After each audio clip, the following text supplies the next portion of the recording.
आज की कहानी है हादसा, जिसकी लेखिका है निधि जैन। कल रात ही जानकी अपने मायके से एक हफ्ते बाद लौटी थी। सुबह जब दूध वाले ने घंटी बजाई तो उसने अलसाई आंखों से दरवाज़ा खोला।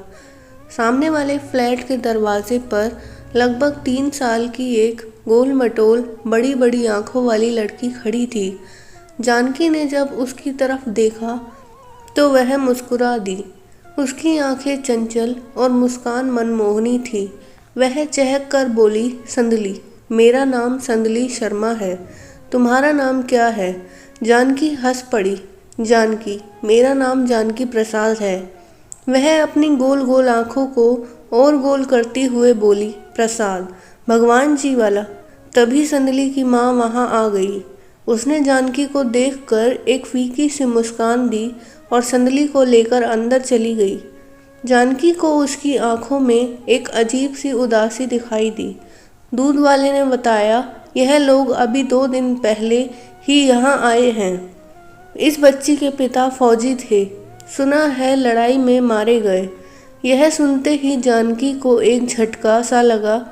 उसके शरीर में झंझनाहट सी होने लगी। वह अंदर आई और कुर्सी पर बैठ गई। उसने रूंध गले से अपने पति को बताया, सामने वाले घर में लोग आ गए हैं। बच्ची के पिता सरहद पर शहीद हो गए। अभी उनकी उम्र ही क्या थी। उनकी पत्नी तो मुश्किल से 27 या 28 साल की होगी और उस बच्ची ने तो इतनी कम उम्र में ही अपने पिता को खो दिया। कहते हुए जानकी रो पड़ी। उसके पिता ने आश्चर्य से उसकी ओर देखा। प्रभु की इच्छा, क्या कर सकते हैं, दुनिया ऐसे ही चलती है। तुम्हें नहीं लगता तुम उन अनजान लोगों के लिए कुछ ज़्यादा ही परेशान हो रही हो? जानकी ने आंसू पोंछते हुए कहा, पता नहीं क्यों, पर वह बच्ची एक नज़र में ही अपनी सी लगने लगी, जैसे कोई पुराना रिश्ता हो। जानकी के पति ने उसकी बातों को अनसुना करते हुए अपना ध्यान अखबार पर केंद्रित कर लिया। जानकी के परिवार में 3 लोग थे, वह, उसके पति महेश और उसका बेटा कुश। महेश बहुत ही शांत स्वभाव के व्यक्ति थे। उनकी एक निश्चित दिनचर्या रहती थी। सुबह का समय अखबार पढ़ने में, दिन दफ्तर में और शाम टीवी पर समाचार देखने में निकल जाता। बात भी वह नपे तुले शब्दों में ही करते। उन्हें कहीं आने जाने का कोई शौक नहीं था। हर जगह जानकी अकेले ही जाती, चाहे फिर वह कोई पारिवारिक समारोह हो या बेटे के स्कूल का कार्यक्रम। कुश का स्वभाव भी अपने पिता की तरह कम बात करने का था। वह पढ़ाई में तेज होने के साथ साथ खेल कूद में भी अग्रिम था।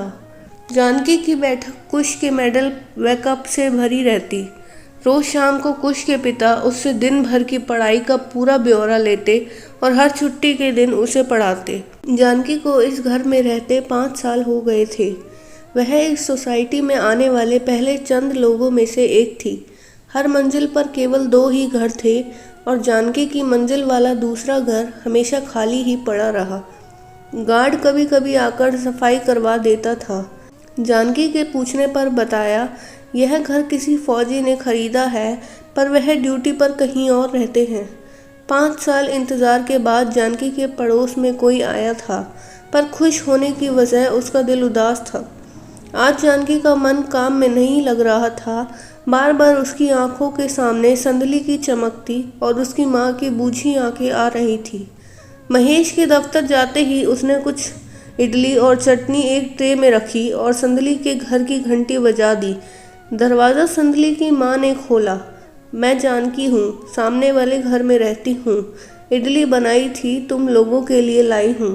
उसने एक फीकी सी मुस्कान के साथ कहा, मैं कनिका हूँ, अंदर आइए। ड्राइंग रूम में यहाँ वहाँ गत्ते के डिब्बे बिखरे पड़े थे, कुछ बंद और कुछ अधखुले। कोने में एक छोटी मेज पर फौजी की तस्वीर रखी थी। तस्वीर पर कोई माला नहीं थी, पर यकीनन वह संदली के पिता थे। संदली भागती हुई आई और जानकी कहते हुए उससे लिपट गई। वह जानकी को देखकर ऐसे खुश थी जैसे वह कोई पुराने दोस्त हों। जानकी भावुक हो गई। कनिका ने टोकते हुए कहा, संदली, जानकी नहीं, आंटी कहते हैं। यहाँ आने के बाद से जानकी पहली शख्स थी जो उन लोगों के घर आई थी। शायद इसलिए संदली उसके आने से बहुत उत्साहित थी। उसने फोटो की तरफ इशारा करते हुए कहा, जानकी, यह मेरे पिता हैं, बहुत बहादुर है। माँ कहती है कि वह हम सब की रक्षा करते हैं। जानकी ने कनिका की तरफ देखा। उसकी आंखों में आंसू थे, जिन्हें छुपाने की वह पूरी कोशिश कर रही थी। संदली ने जानकी से कहा, तुम जाना मत, मैं तुमको अपनी ड्राइंग बुक दिखाती हूँ। वह भागती हुई अंदर चली गई। जानकी ने कनिका के कंधे पर हाथ रखते हुए कहा, तुम्हें आंसू छुपाने की ज़रूरत नहीं, बह जाने दो इन्हें, बेहतर महसूस करोगी। मुझे अपनी बड़ी बहन समझो। कनिका फफक पड़ी। जानकी ने उसे गले लगा लिया। संदली ने अपने छोटे छोटे हाथ फैलाकर जानकी और कनिका दोनों को पकड़ लिया। उस पल से जानकी, कनिका और संदली दोस्त बन गए। तीनों के बीच एक अनोखा रिश्ता कायम हो गया।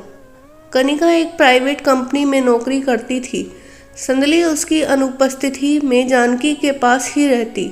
इसी कारणवश जानकी और संदली एक दूसरे के और करीब आ गए। कहीं ना कहीं जानकी को संदली में अपना बचपन दिखाई पड़ता था। समय अपनी रफ्तार से चलता रहा और कुछ इंजीनियरिंग की पढ़ाई करने के लिए दूसरे शहर चला गया। जानकी के लिए यह मुश्किल समय था, पर संदली के कारण उसका मन लगा रहता। संदली वैसे ही चंचल और बातूनी थी, जैसे कि जानकी शादी से पहले हुआ करती थी। दोनों के शौक भी मिलते थे। वह कभी फिल्म देखने जाते और कभी चाट खाने। कनिका को न तो फिल्मों में रुचि थी न चाट में। वह कई बार संदली की डांट भी लगाती, ढंग का खाना तो तुमसे खाया नहीं जाता, बस चाट पकौड़े खिला लो। संदली दबी जुबान से कहती, मैं थोड़ी ना खाती हूँ, वह तो जानकी जिद करती है। छुट्टी वाले दिन कई बार माँ बेटी शहर में होने वाले नाटक या शास्त्रीय संगीत के कार्यक्रम देखने जाते। संदली का वहाँ बिल्कुल भी मन नहीं लगता, पर अपनी माँ की खुशी के लिए वह साथ में जाती। कभी तीनों साथ में बाजार जाते। संदली और कनिका के आ जाने से जानकी की जिंदगी में एक रौनक सी आ गई थी। कुश की इंजीनियरिंग पूरी हुई और वह MBA करने अहमदाबाद चला गया। एक रात अचानक महेश को दिल का दौरा पड़ा। जानकी ने भागकर कनिका के घर की घंटी बजाई। घबराहट के कारण वह अपनी बात ठीक से कह भी नहीं पा रही थी। कनिका ने उसे हिम्मत दिलाई और अस्पताल फ़ोन करके एम्बुलेंस बुला ली। उसने अपने पर्स में पैसे रखे और वह अस्पताल के लिए निकल गए। दुर्भाग्यवश अस्पताल पहुंचने से पहले ही महेश की मौत हो गई। कुश ने आकर अपने पिता के सभी अंतिम कार्य पूरी जिम्मेदारी के साथ पूर्ण किए। जाने से पहले वह अपनी माँ को लेकर बहुत परेशान था। कनिका ने उसे आश्वासन दिया कि वह निश्चिंत होकर जाए और पूरा मन लगाकर अपनी परीक्षाएं दे। वह माँ का पूरा ध्यान रखेगी, साथ ही उसके पापा के पेंशन और बैंक के सभी काम भी करवा देगी। कुश की पढ़ाई पूरी हुई और वह बेंगलौर में नौकरी करने लगा। संदली ने अपने ही शहर में BSc में दाखिला ले लिया।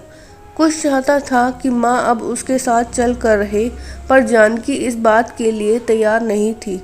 वह बीच बीच में उसके पास जाती और 1.5-2 महीने रहकर वापस आ जाती। इससे ज़्यादा उसका मन वहाँ पर नहीं लगता था। संदली हर बार उससे लड़ाई करती, जानकी, तुमने कहा था तुम 1 महीने में आ जाओगी, बस बेटे से ही प्यार है, बेटी को भूल गई। जानकी उसे मनाती, वह अकेला है ना, और तेरे पास तो कनिका है। वह झट से जवाब देती, अरे माँ तो बहुत बोरिंग है, सारा दिन काम करती है और रात को अपना चश्मा लगाकर किताब पढ़ती रहती है। बात भी कितना कम करती है, बस डांटती रहती है। संदली यह नहीं किया, संदली वह नहीं किया, संदली यह क्यों किया, संदली वह क्यों नहीं किया। जानकी उसकी बातें सुनकर हंसती। संदली अचानक ही गंभीर हो जाती और आंखें चमका कर कहती, पर वह दुनिया की सबसे अच्छी माँ है, सबसे अच्छी। मैं उससे बहुत प्यार करती हूँ। संदली की BSc पूरी हुई और उसने MSc में दाखिला ले लिया। इधर कुश को भी नौकरी करते 3 साल हो गए थे। जानकी चाहती थी कि वह अब उसकी शादी करके अपनी जिम्मेदारी पूरी कर दे। उसकी प्रबल इच्छा थी कि वह संदली को अपने घर की बहू बनाए।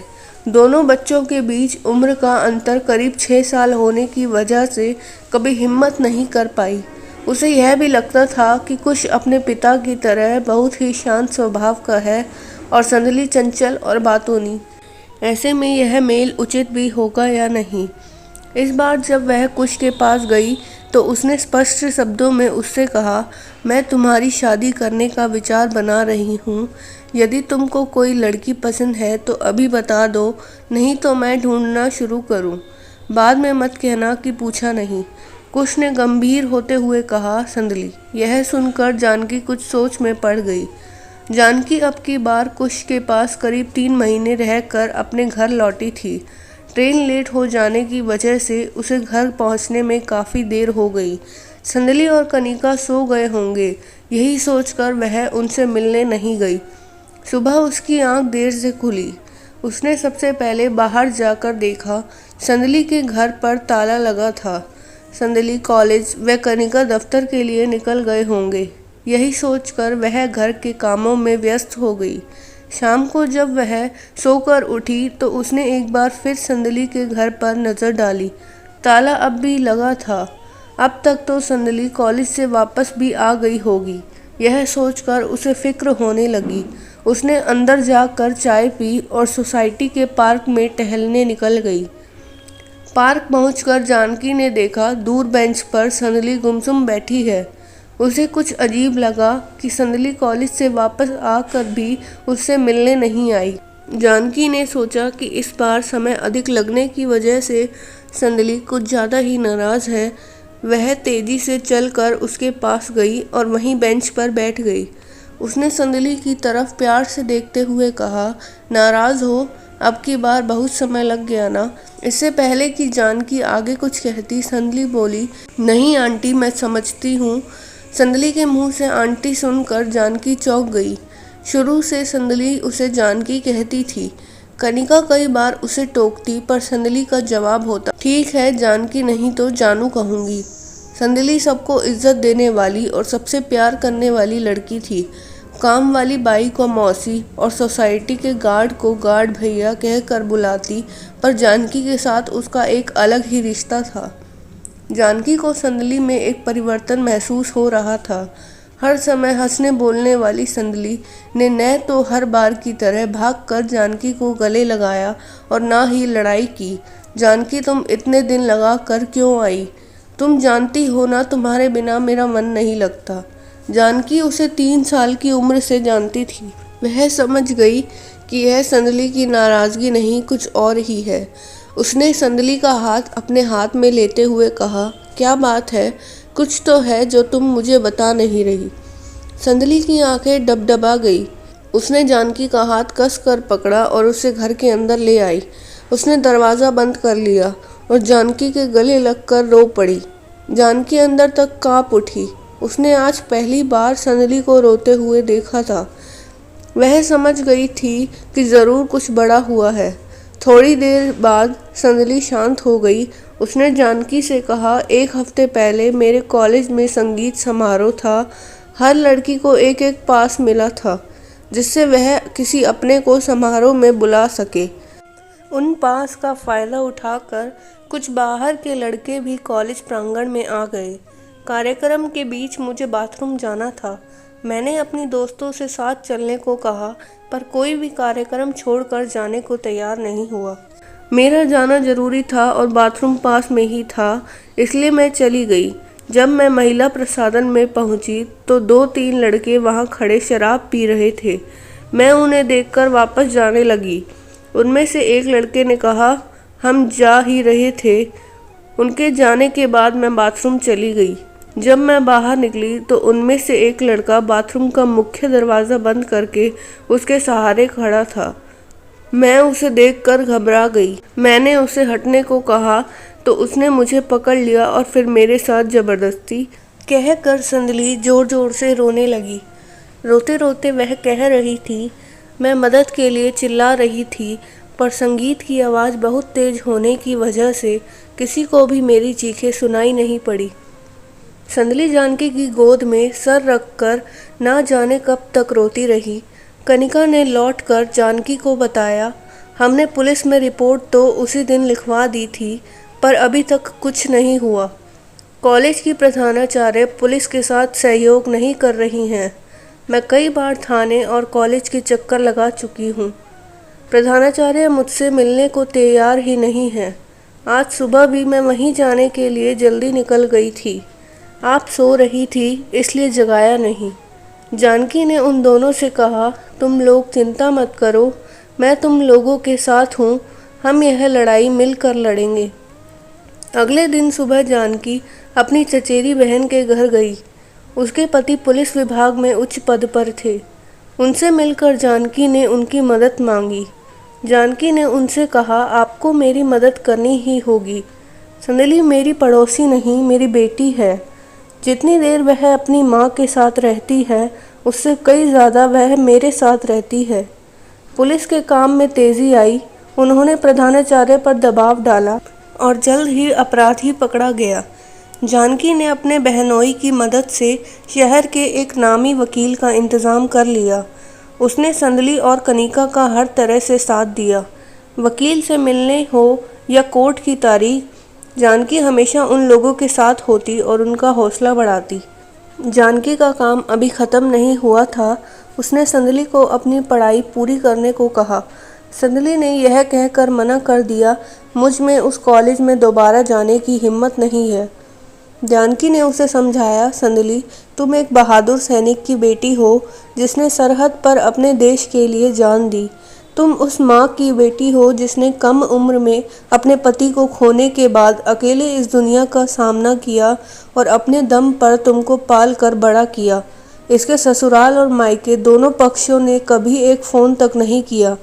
तुम्हारे माँ पापा ने उन लोगों की मर्जी के विरुद्ध शादी की थी। उस बात की नाराज़गी यह आज तक झेल रही है। तुम ऐसे घबरा कर घर नहीं बैठ सकती।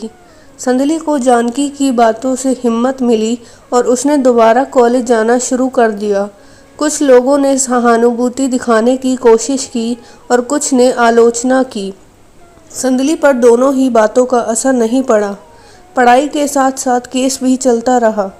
लोकल अखबारों में केस की खबरें छपती।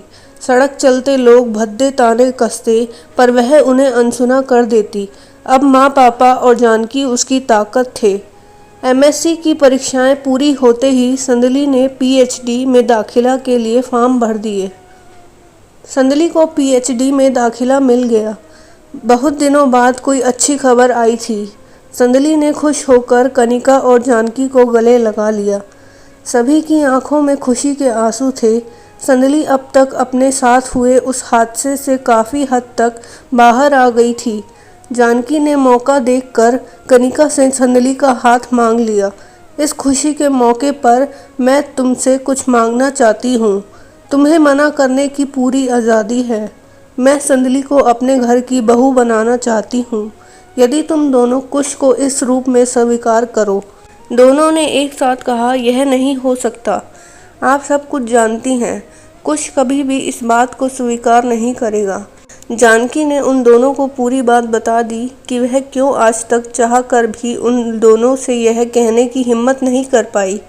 उसने कहा, कुश ने अब की बार मुझसे संदली के लिए कहा था, पर जब मैं यहाँ आई तो सभी लोग किसी और उलझन में उलझ गए। अब सब ठीक है तो मैं हिम्मत करके कह रही हूँ। इस हादसे के अलावा कोई भी और कारण है तो तुम लोगों को मना करने का पूरा हक है। संदली ने गंभीर होते हुए कहा, जानकी, कुश ने तुमसे इस हादसे से पहले कहा था, अब सब कुछ बदल गया है। जानकी ने प्यार से उसके बालों में हाथ फिराते हुए कहा, संदली, कुश सब जानते हुए भी रोज़ मुझसे पूछता है कि आपने उन लोगों से बात की। यदि तुम लोगों को यह प्रस्ताव स्वीकार है तो कुछ और मत सोचो।